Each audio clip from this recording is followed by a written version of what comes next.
வணக்கம் ஃப்ரெண்ட்ஸ். நாம் கேரட் தோசை செய்முறையை பார்ப்போம்.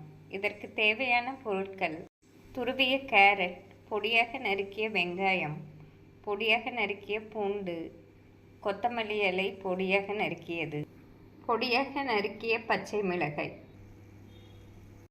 நாம் தோசை சட்டி நன்றாக காயவும் ஊத்தப்பம் போல் மாவை ஊற்ற வேண்டும்.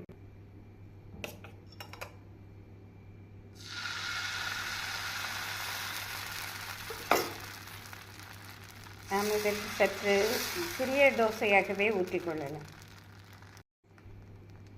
நாம் கேரட் தோசைக்கு சிறிய ஊத்தப்பமாக ஊற்றினோம் என்றால் சுவை அருமையாக இருக்கும். நாம் பொடியாக நறுக்கிய வெங்காயத்தை முதலில் போட வேண்டும். ஃப்ரெண்ட்ஸ், இதற்கு நாம் சற்று அதிகமான வெங்காயம் போட்டால்தான் சுவை அதிகமாக இருக்கும். இப்பொழுது நாம் கேரட் போட்டு விடலாம். இதன் மேல் நறுக்கிய பூண்டு, பச்சை மிளகாய் போட்டு விடலாம். நாம் மல்லி இலை போட்டு விடலாம். அனைத்தும் போடவும் நாம் இதை ப்ரெஸ் செய்ய வேண்டும்.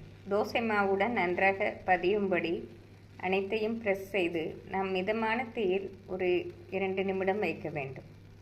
இந்த சமயம் நாம் எண்ணெய் ஊற்றிக்கொள்ள வேண்டும்.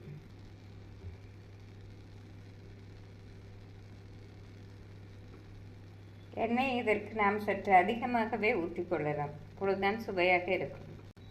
நாம் இதை திருப்பி போடுவதற்கு முன் இதன் மேல் இட்லி பொடி தூவிக்கொள்ள வேண்டும்.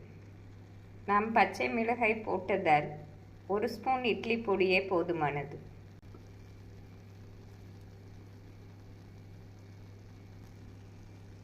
இட்லி பொடியை நன்றாக பரவலாக நாம் தேய்த்துவிட்டு மெதுவாக திருப்பி போட்டு விடலாம்.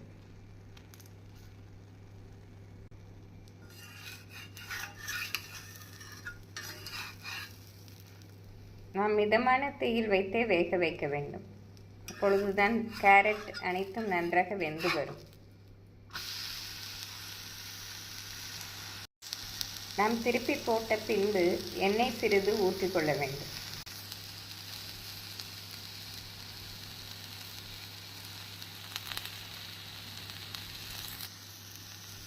நாம் மிதமான தீயில் ஒரு 2 நிமிடம் வைத்தோம் என்றால் கேரட், வெங்காயம் அனைத்தும் நன்றாக வெந்து வந்துவிடும். இது வேகும் போதே வாசனையே அருமையாக இருக்கும். ஃப்ரெண்ட்ஸ், தோசை நன்றாக வெந்து வந்துவிட்டது. இப்பொழுது நாம் இதை எடுத்து விடலாம். இப்பொழுது அடுப்பை நாம் ஸ்விட்ச் ஆஃப் செய்து விடலாம்.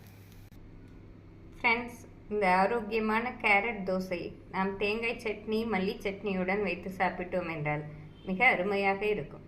இது ரெஸ்டாரண்ட்களில் கிடைக்கும் கேரட் தோசை போலவே மிக சுவையாக இருக்கும்.